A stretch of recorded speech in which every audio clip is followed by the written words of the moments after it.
Hi guys, good morning. तर माझी ही एकदम तोंडावर बोलून द्यायची सवय ना, कधीतरी मला फसवणारे वाटतं. कारण आता रिसेंटली माझे पॅरेंट्स जिथे पण जातात ना, तिथे म्हणजे माझ्याबद्दल असं काही बोललं जातं, की ते मला घरी येऊन असं बोलतात, की "बघ तुझ्याबद्दल असं बोलतात." त्यांना असं वाटतं, की "तू एकदम तोंडावर बोलते म्हणून तू अशीच असशील, तू तशीच असशील." भाई आय वाज लाइक, की माझं तोंडावर बोलणं आणि उद्धट बोलणं हे माझं कॅरेक्टर डिस्क्राईब नाही करत, की मला समोरचा व्यक्ती त्या नजरेने बघू शकतो, की ही अशीच असेल, ही तशीच असेल. आणि ही गोष्ट माझ्या पॅरेंट्सपर्यंत बोलण्याची गरजच काय? जर तुम्हाला प्रॉब्लेम असेल किंवा तुम्हाला जर काही बोलायचं असेल, तर माझ्यापर्यंत डायरेक्ट बोला ना. मला येऊन बोला ना तुम्ही आणि तुम्ही माझ्याकडे आल्यानंतर मी तुम्हाला बरोबर तसंच उत्तर देईल जसं तुम्हाला एक्स्पेक्ट आहे. सो प्लीज हे असे धंदे करण्यापेक्षा ना लोकं मला तर समजतच नाही, की स्वतःच्या मुलांकडे लक्ष द्या. तुम्ही त्यांना सुधरावा.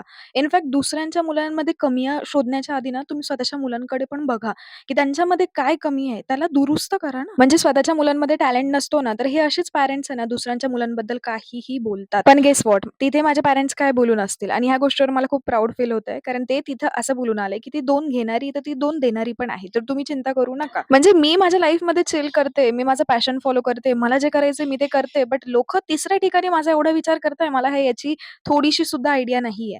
म्हणजे इतका वेल्हेपणा आणि इतका वेळ कसं काय भेटतो लोकांना? Forget it guys. अशा लोकांना उत्तर देण्यामध्ये मला माझा वेळ घालवायचा नाहीये.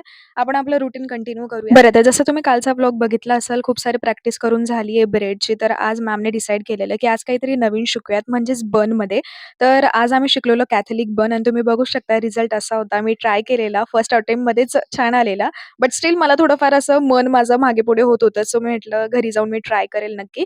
बरं, तर घरी येताना आईस्क्रीम खायचं खूप क्रेव्हिंग होत होती. सो मी आईस्क्रीम खाल्लेली. मम्मी-पप्पा परत यार आज बाहेर गेलेले. काय माहिती त्यांचे इतके सारे कामं असतात, की ते तेच निवारण करत बसतात. आता आईस्क्रीम फ्लेवर निवडताना मीच निवडलेला, की मी कॉफीचा ट्राय करते म्हणून. बट आता घरी आल्यावर मला रिअलाईज होत होतं, की यार काश आपण दुसरा फ्लेवर घेतला असता. बट ठीक आहे, मी स्टिल एन्जॉय केली. त्यानंतर मम्मी नाहीये म्हटल्यावर स्वयंपाक मलाच करायचा होता. तर ते संध्याकाळी येणार पण होते. सो त्या दोघांसाठी पण मला स्वयंपाक करायचा होता. तर मी विचार केलेला, की मी गिलकीची भाजी करेन आणि मागच्या क्लिपमध्ये तुम्ही बघितलं ना, की हे सर्व काही असं टोमॅटो वेगळा, कांदा वेगळा, लसूण वेगळा, हे असं गाईज मी फक्त व्हिडिओपुरता नाही, तर मला समजत नाही यार, मी दरवेळेस असंच करते. मला असं डिसिप्लिनमध्ये आवडतं नाही का, की मी आता आरामात ते मोहरी सोडेल, मग जिरे सोडेल आणि जर असं डिसिप्लिनमध्ये माझ्या मम्मीला मी सांगितलं ना करायला, तर तिला खूप कंटाळा येतो. ती डायरेक्ट कांदा कापेल, लगेच टाकेल. मोहरीचा डब्बा काढेल, लगेच मोहरी सोडेल, लगेच जिरे सोडेल.